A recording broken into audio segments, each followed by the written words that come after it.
자, 안녕하십니까. 우리 유튜브 채널 반갑습니다. 저는 차트형입니다. 자, 최근에 시장이 정말 많이 하락을 하다 보니 투자를 어떻게 해야 될지 방황을 하시는 분들이 많을 거라 생각합니다. 그래서 오늘은 하락장에서는 어떻게 매매를 해야 되는지에 대해서 말씀해 드리는 시간을 좀 가져볼 것이고요.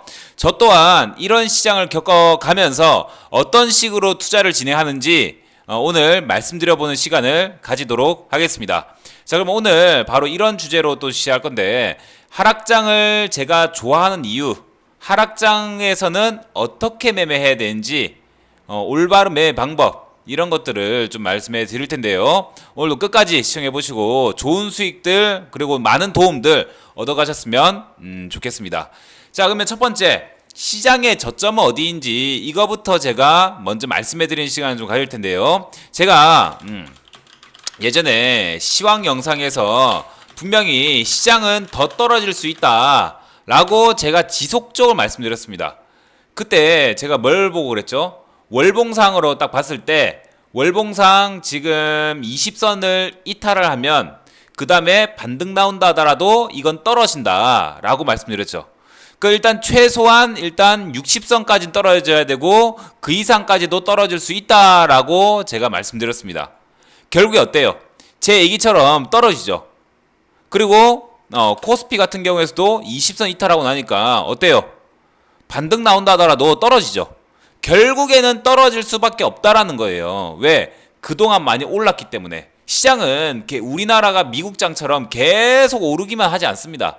한번 오르고 나면요, 한 2, 3년 쉬어요. 그 다음 또 한번 급등하고 나면요, 또 2, 3년 쉽니다. 그렇기 때문에 적어도 올해는 시장이 대세 상승장이 나올 수 없고요. 앞으로 향후에 1년 내로도 대세 상승장 나올 수 없습니다. 그렇기 때문에 우리는 이런 하락장에서도 분명히 이겨나가야 된다라고 말씀을 드리는데요. 항상 제가 그전에도 인버스, 꽃버스에 대해서 말씀드렸죠. 결국에는 제가 알려드린 가격대들보다 전부 다 올라왔고, 시장이 좀 올라와서 약간 우리 여기 시청자분들 중에서도 댓글에 불평불만 가지고 인버스 어떻게 하냐, 물렸다 이러신 분들 계신데, 결국에는 제 말대로 시장은 빠졌고 인버스 꽃버스는 수익이 나오고 있습니다. 그러니까 자신의 관점이 없으니까 조금만 바로 안 가더라도 남을 탓하고 비난하고 짜증내고 그러는 것이에요. 그러니까 그 자체가 바로 공부도 안 돼 있고 주식에서 정말로 이제 기다림을 모른다. 자신의 관점이 없으니까 믿음이 없는 거죠. 그래서 이렇게 좀 보시면 되는데, 자, 일단 지금 시장의 저점을 알기 위해서는 현재 시장에서 가장 큰 악재에 대해서 먼저 알아야 된단 말이에요. 근데 현재 시장에서 가장 큰 악재는 인플레이션도 있겠지만 일단 전쟁 이슈가 가장 크다라고 좀 보실 수 있는 거예요. 지금 러시아와 우크라이나가 지금 전쟁을 하고 있는데, 만약에 지금 폴란드나 스위스나 여러 나라들이 나토에 가입을 하겠다라고 지금 선언을 좀 하고 있는데, 혹시나 전쟁이 좀 더 번지게 될 것인가 아닌가, 이 부분이 저는 중요하다 생각한단 말이에요. 자, 전쟁 이슈로 인해서 시장이 조금 더 폭락이 나올 가능성도 있다라는 거예요. 왜? 전쟁 이슈가 번지게 된다면. 그래서 우리는 이 전쟁 이슈에 우리는 어느 정도 포커스를 맞춰야 됩니다. 그리고 기술적으로 본다면 월봉상에서 저는 항상 시장을 보라 말씀드렸죠.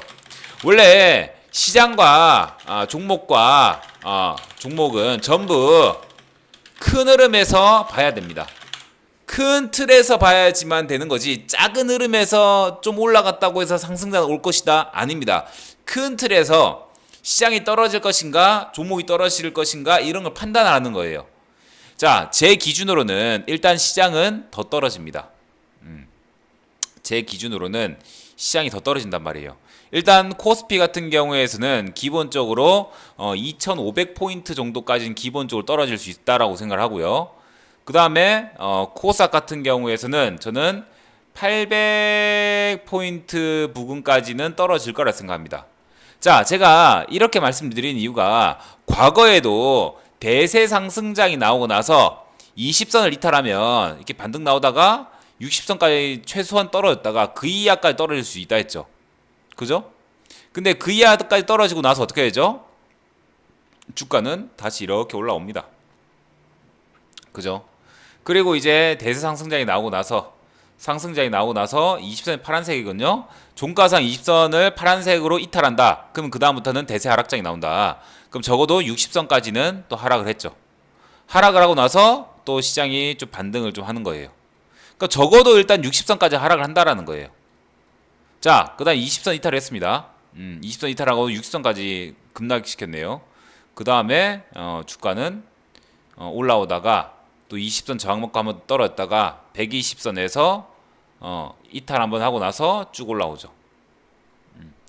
결국에는 또 20선 이탈을 했으니까 최선 60선 또는 120선까지 떨어졌다가 올라갈 수도 있고요. 이슈에 따라서 다릅니다. 어떤 이슈가 나올 것인지.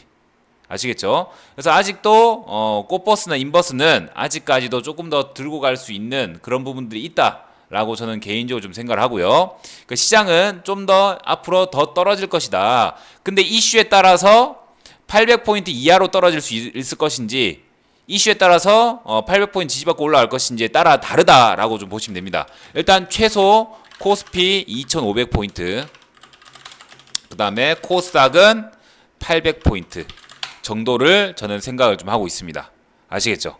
그러면 시장이 이렇게 떨어질 것이라고 예상을 하는데, 그러면 과연 이런 시장에서는 어떻게 매매해야 될 것인가 많은 사람들이 궁금할 거란 말이에요.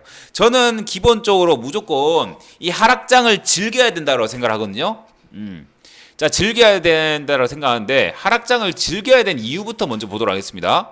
일반적으로 시장은 1년의 절반은 하락장이 하락장이 나오고 있다. 이것을 기억을 하셔야 돼요.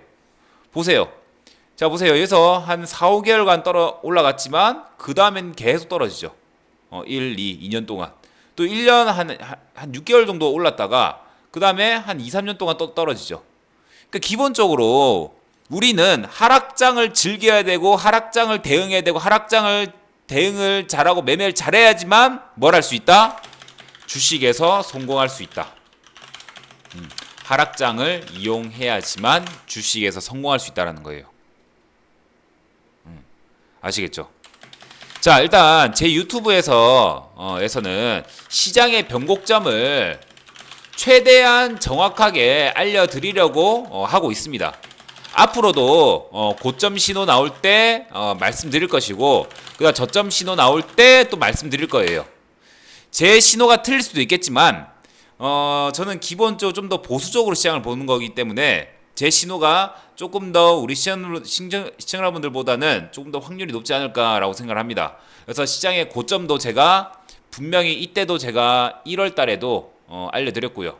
그 다음 여기서도 알려드렸고요. 또 여기서도 알려드렸고요. 시장 더 떨어진다고. 그 다음 지금은 더 떨어지고 있는 중입니다. 그리고 떨어지고 있다가도 더 떨어지게 된다면 여기서 제가 신호를 드릴 거예요. 저점 신호. 그럼 그럴 때 또 어떻게 하면 돼요? 종목 매수를 하면 됩니다. 그래서 시장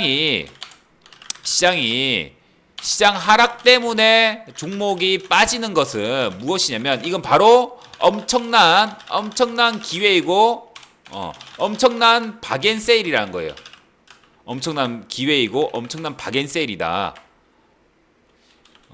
근데 우리 개인 투자분들은 거꾸로 생각하는 게 뭐냐면 시장이 떨어질 때 종목이 떨어지면 이럴 때 공포를 느끼고요. 그리고 시장이 떨어지지 않을 때